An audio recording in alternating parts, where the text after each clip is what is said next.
of attention put on ourselves. And you know that was like a huge thing for me, and I still I like to be fairly independent, and I am fairly independent, and sometimes I have a hard time letting people like kind of in my space, and you know, I have to let down my wall of like, oh, I'm tough, I can do anything, because really, like, I can do a lot of stuff, but I can't do everything.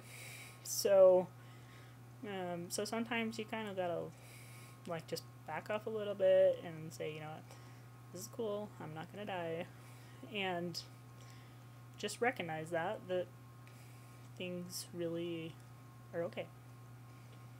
So, and it's okay, like, if people see me in a vulnerable place. Um, I'm not necessarily comfortable with that all the time, but I've learned to be comfortable with being uncomfortable. Um, there's kind of a story that I like to share sometimes. That I don't know if I've told this story on this channel, but if I have, I'm sorry. Maybe some people haven't seen it. But I in April, I went down to the Grand Canyon, and I went down with two buddies who are also ultra runners, and they're a lot faster than I am. And we did the rim to rim to rim run, which is we started in the north or the south rim, and ran to the north rim, and then back to the south rim all in one day. And it's about 47 to 48 miles round trip. But anyway, you know, like the first 3 or 4 miles is like this descent of about 3,000 feet, and or maybe it's not, maybe it's about 2,000 feet, like in the first 3 to 3.5 miles. And the way that when you look down, like, so, you know, it's just straight down, so you're like switchbacking, and you have these big, like, giant man-made steps that are hard, kind of difficult to maneuver a little bit with sand. And you're going down there, I'm like, wow, I know I'm not going to like this when I come back up. You know, like however many hours later after doing this whole thing. And then you go down and you have this really nice kind of flattish part. And you get to the North Rim and you have a 5 mile ascent, which is, you know, this climb is pretty steep. It's like 3,000-foot climb, and it's very beautiful. I mean, it's just gorgeous. The scenery is amazing. I took so many pictures, and I mean, it's just awesome. But the thing is, I did this self-supported run because we were doing it just as an unofficial run. So what that means is, you know, and when I'm doing 50 miles or 100-mile races, most of the time I've got aid stations. So at that time, you know, I didn't really have a concept of how much food I really needed, how much salt I really needed. I tried to guess, but I kind of underestimated, and I kind of estimated on the wrong types of food. So, and it also got hot, and I found out since then I have a very high sweat rate, and I need a very large amount of salt and water, almost like the maximum amount that you can recommend. And part of it might be medications on them, I don't know, but my body needs a lot more, or I don't perform as well, and I start having stomach problems and digestion problems. And, you know, we've kind of figured a lot of this since then, but anyway, I ran with these guys. One of the guys is very fast and breaks a lot of course records here. The other guy, he's quite a bit faster than me. I'm not like super fast runner. I'm getting faster, but I'm not as fast as these guys. So we went down, and I did about 19 miles with them, and I was just getting hot and tired. I think I was probably not getting quite enough salt, and I had kind of the wrong type of calories, like too much protein and fats and content in what I had brought. But I was having to like force myself to eat it anyway because I needed the nutrition, and I knew I needed it because I needed to not crash.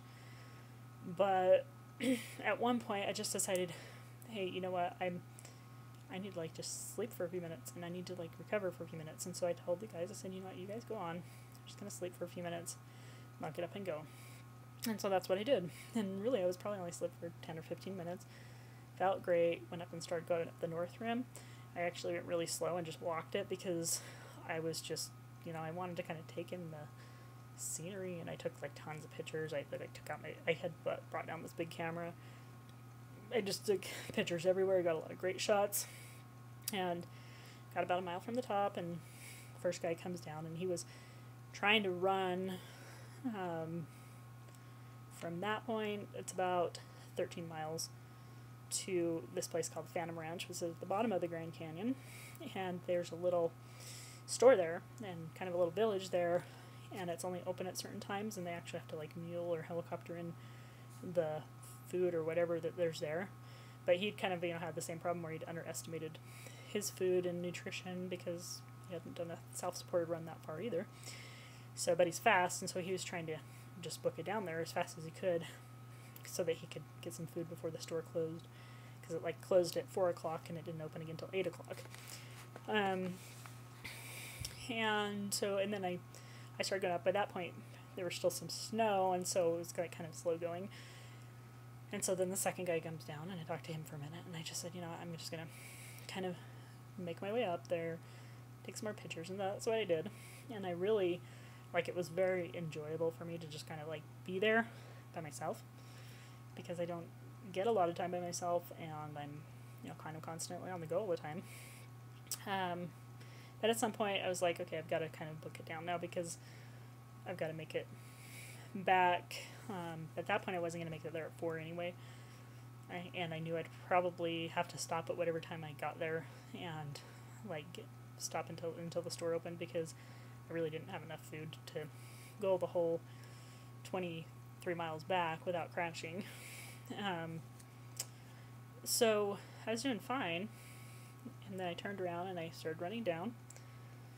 Did just fine. I got to this place called Cottonwood Campground, filled up everything. That was kind of the point where I ran out of food, and I still had about 7 miles to go. So my energy was kind of starting to get a little shaky at that point, because I really had started conserving a bit. So I totally ran out.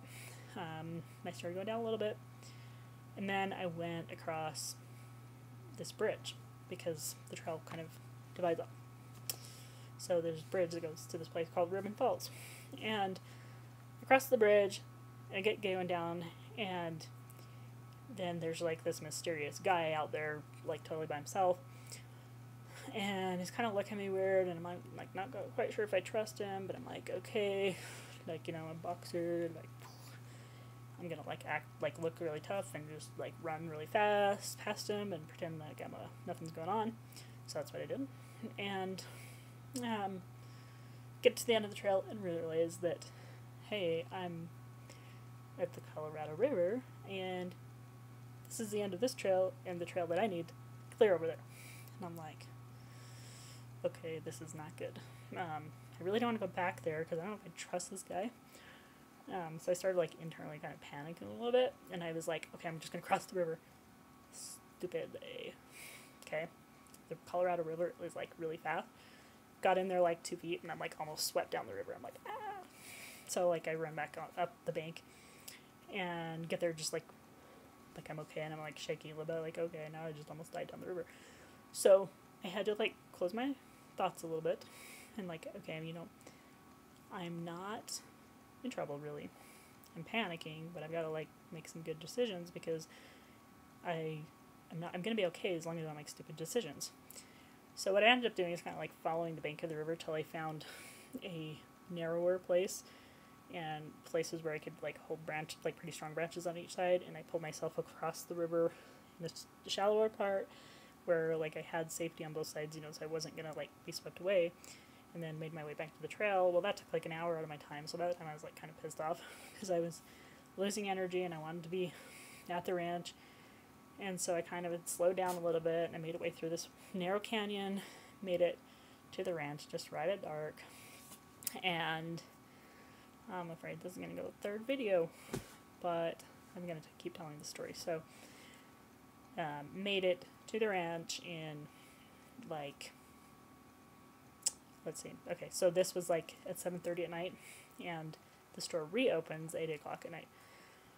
Well, I guess they do a special dinner thing where you can pay $1 million to have the steak dinner out in the middle of the Grand Canyon.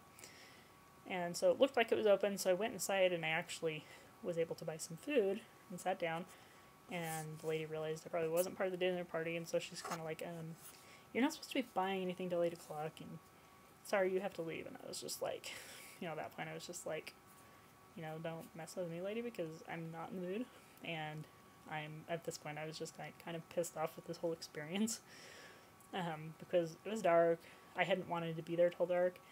And, you know, the two guys were long gone.